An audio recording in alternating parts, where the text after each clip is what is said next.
Estamos no ar! Este é o Direto do Paddock, antes do GP do Azerbaijão. E ao meu lado você vê ele que finalmente voltou depois de 3 meses de férias, Guilherme Longo. Pô, quem dera tivesse sido 3 meses. Não, nós vamos aqui agora, vamos já de volta ao batente. A gente vai comentar tudo sobre o dia de mídia da Fórmula 1 em Baku, mais uma etapa da temporada de 2024, o campeonato pegando fogo e os bastidores pegando fogo também.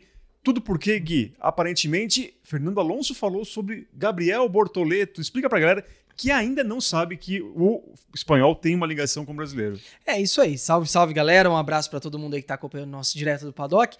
Fernando Alonso, importante lembrar, é um dos empresários de Gabriel Bortoleto. Ele é um dos sócios da A14, né, empresa que gerencia hoje a carreira do Bortoleto. E nessa quinta-feira, pré-GP do Azerbaijão, o Alonso foi perguntado aí, né, uma das 2 vagas ainda restantes no grid, sobre essa briga da disputa aí da Sauber, que hoje tem Valtteri Bottas versus Gabriel Bortoleto, com o brasileiro aparentemente um pouco mais adiante. E o Alonso falou que tá chegando a hora, né? Ele voltou a falar que o Bortoleto merece estar na Fórmula 1, que tem algumas coisas que ele precisa trabalhar, mas basicamente ele falou que tá quase lá. É uma questão de tempo. Questão de tempo até Gabriel Bortoleto chegar na Fórmula 1. E tomara, né? A gente tá falando aí desde o final de 2017 que a gente não tem um piloto titular no grid. Tivemos ali o Pietro Fittipaldi fazendo 2 corridas em 2020, substituindo o Romain Grosjean, mas titular mesmo, desde a saída do Massa, a gente não tem um brasileiro no grid. O Bottas também acabou comentando sobre essa situação dele. Aliás, a entrevista do Bottas que a gente recebeu aqui só foi sobre o futuro dele, basicamente. Ele... É que não tem muita coisa da temporada pra falar, né? Carro ruim, ele fala sobre o futuro, também se mostra confiante, né?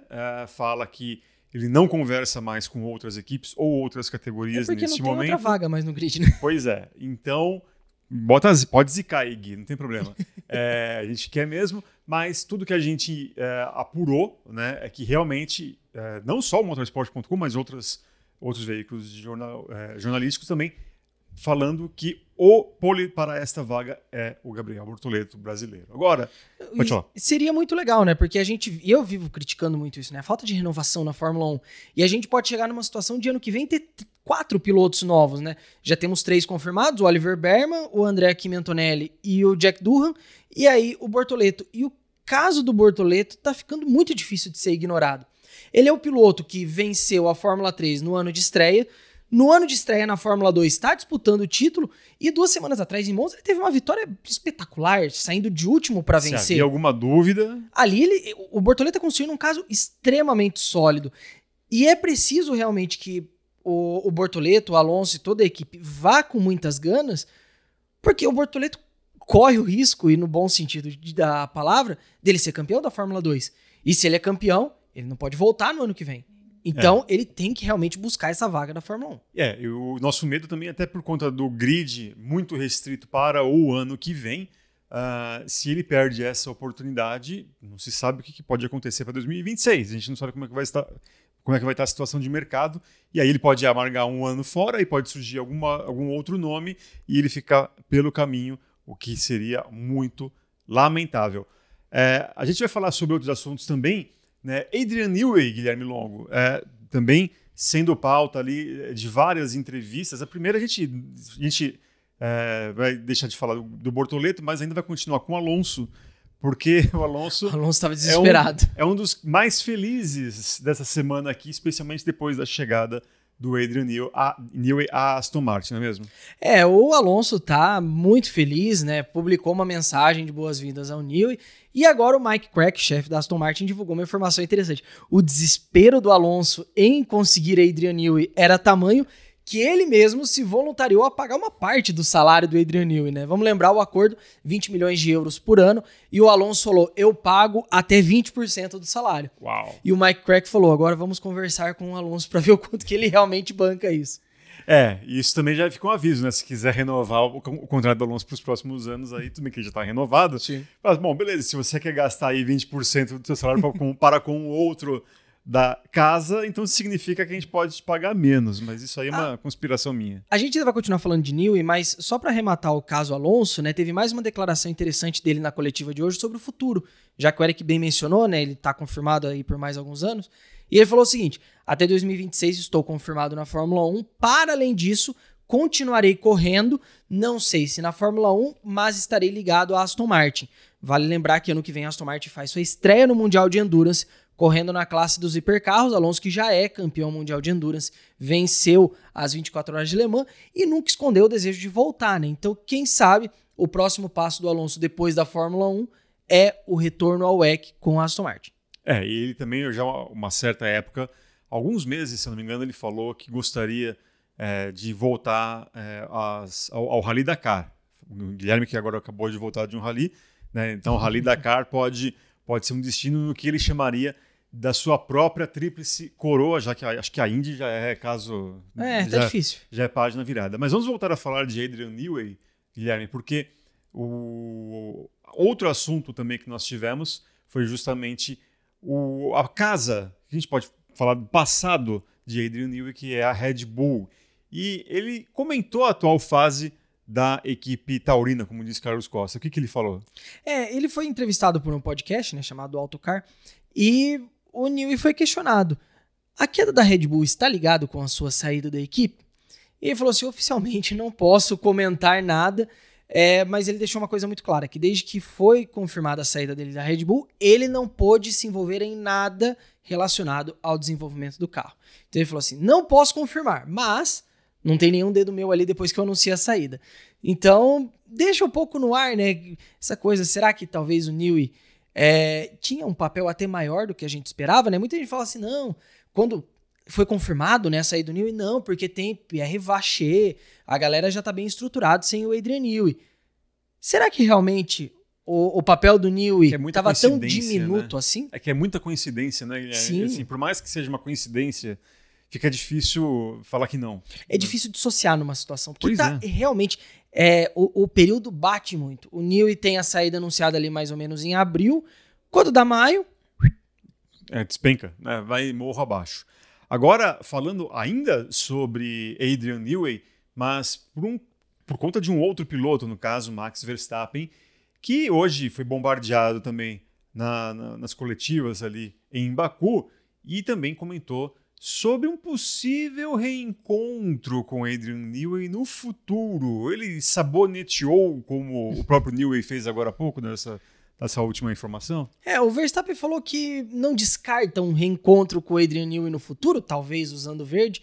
A gente sabe, né, que a situação ali do Verstappen com a Red Bull, por mais que ele confirme que vá permanecer em 2025, 2026 em diante segue sendo uma grande incógnita. A gente sabe que Toto Wolff quer porque quer a Max Verstappen ali, e a gente sabe que Lawrence Stroll também está atrás de Max Verstappen. Então, ele deixou a porta em aberto para o futuro, o que vem, né, contra muitas coisas que ele disse no passado, né, que ele via a carreira dele inteira na Red Bull, que não via necessidade de sair, mas a situação agora é diferente. A Red Bull está em baixa, perdeu um nome muito importante, tem uma crise que vai além das questões técnicas, é uma crise política, o próprio Mika Häkkinen falou isso, né, que um dos motivos da queda abaixo da Red Bull é toda a situação envolvendo Christian Horner, Helmut Marko e toda aquela novela do começo do ano. Então, a situação hoje mudou muito em comparação a 6 meses atrás, não precisa nem ir tão longe assim. Aí vale lembrar que a partir de 2026, a Honda estará com a Aston Martin, que também já tem o Dan Fallows, vão ter um túnel de vento. Enrico Cardilli montou uma equipe técnica muito forte. Né, além do próprio Adrian Newey, mas eles terão à disposição também uma nova estrutura, um novo túnel de vento. Então, o Lawrence Stroll, você pode falar o que for, né? Talvez o grande calcanhar de Aquiles é a manutenção do filho dele no grid, mas ele não só tirou, né, a Force India do buraco, livrou da falência e salvou muitos empregos. Além disso, ele também investe muito nessa nova equipe, cujo objetivo, ele já falou várias vezes, é de ser campeã mundial. Agora, mudando de assunto um pouquinho, Guilherme, eu quero falar da McLaren, né? Tire a vida como o melhor carro do momento da Fórmula 1, e muita gente falou, nós mesmos falamos, você não estava aqui, mas a gente falou bastante sobre essa questão das ordens de equipe da McLaren. Aparentemente, oficialmente, Oscar Piastri pode dar o seu lugar a Lando Norris em um determinado momento em alguma corrida até o final do ano, 2024. Né? Vamos ser honestos, assim, e eu vou pegar um pouco mais pesado na minha palavra dessa vez. É a ordem de equipe mais frouxa que eu já vi na minha vida. Porque vamos explicar pra galera, né? Tem essa história que o pessoal já vem falando, a papaya rules, as regras papaias de luta. O que ficou acordado? Norris tem a preferência, é o piloto número 1, é quem vai disputar o título. Porém, contudo, entretanto, todavia, Oscar Piastri não é obrigado a ceder a posição para o Norris se estiver lutando por uma vitória, por um segundo lugar. Como assim? Exatamente. Que tipo de ordem de equipe é essa? Que número 1 é esse? Aí depois, vamos pegar aqui esse fim de semana GP do Azerbaijão. Oscar Piastri vence, Lando Norris é segundo, e aí lá no GP de Abu Dhabi, o Norris perde o título pro Verstappen por 2 pontos. Não dá, sabe? Por isso que eu falei que é uma ordem de equipe frouxa. Não existe isso. Que preferência é essa? Você tá... o Norris é quem vai lutar pelo título. Piastri vai ajudar. Pero no mucho. Não sei, assim, pra mim a McLaren, o André Stella, em termos de gerenciamento técnico, ele é muito bom. Mas o gerenciamento de pessoas, o gerenciamento, né, de RH, por assim dizer, pra mim tá muito falho, assim. Como a McLaren tá lidando com esse momento que tá vivendo. Não estão sonhando alto, né? Basicamente, porque a McLaren me parece hoje o carro bem melhor do que aquele que começou. Deve conquistar o título de construtores, eu acho que é muito difícil perder. E me parece que eles já estão satisfeitos só com esse cenário, né? Então eu acho que... ainda faltam 62 pontos, tem uma diferença, são 8 corridas aí. E fora as sprints, né? Tem mais 3 Tem mais 3 sprints. Então, a gente tá falando de 8, são 224 pontos ainda em jogo, 232 pontos ainda em jogo. É muita coisa. Não sei, eu não fiz essa conta, então eu vou confiar em você. Porque são 8 corridas de 25, então 200, mais 3 sprints, 24, e 8 voltas pontos, mais rápido. Tá certo. Então, parabéns, Guilherme. Nem parece que a gente é de humanas, é isso aí. Agora, vamos fugir um pouquinho da Fórmula 1, que eu fiz até questão de colocar esse assunto aqui no nosso direto do Paddock. Porque essa é boa. Porque voltamos a 2015, é isso? Voltamos a 2015, 2019, 2022, chamem do que quiser. Valentino Rossi voltou a falar mal de Mark Marques e falar muito mal de Mark Marques. O doutor deu entrevista a um podcast de um amigo dele, André Aminho, e ele detalhou como é que foi aquela tensíssima temporada de 2015, né? Que a gente teve Valentino Rossi e Jorge Lorenzo brigando pelo título e o Marques entrando no meio em muitos momentos, GP da Argentina, GP da Malásia.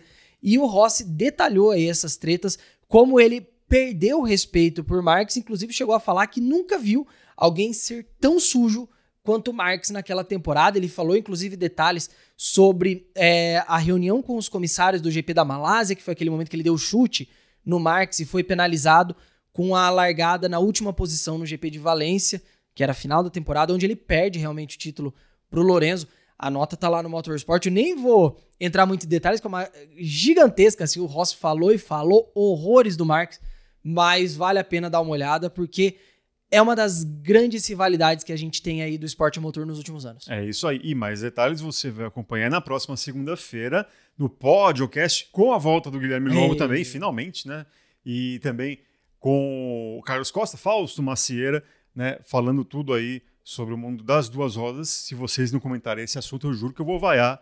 Mas não, acho que não vai. Vocês vão colocar isso na pauta, por favor, que eu tô muito curioso. Ainda mais que não tem MotoGP esse fim de semana. Ainda mais assim, o Fausto Macieira comentou bastante, né, inclusive antes da ESPN lá na Sport TV, sim. Enfim. Então eu acho que ele esteve muito presente ali naquele momento e eu tô curioso em saber a opinião do nosso glorioso Fausto Macieira. Agora, esse fim de semana, não se esqueça, a partir dessa sexta-feira teremos a cobertura tradicional aqui no canal do motorsport.com. No YouTube, você vai ter amanhã, sexta-feira, Sexta Livre, sábado Q4 e domingo o pódio. E depois, na segunda-feira, às 15h para 19h, o nosso tradicional Reta Final. E vale lembrar que tudo que você ouviu aqui, você também pode ler com mais detalhes, inclusive no motorsport.com, além de outras notícias de outras categorias também, tá legal? Um grande abraço, Guilherme, um grande abraço a você e voltaremos amanhã com o Sexta Livre. Um grande abraço, tchau, tchau.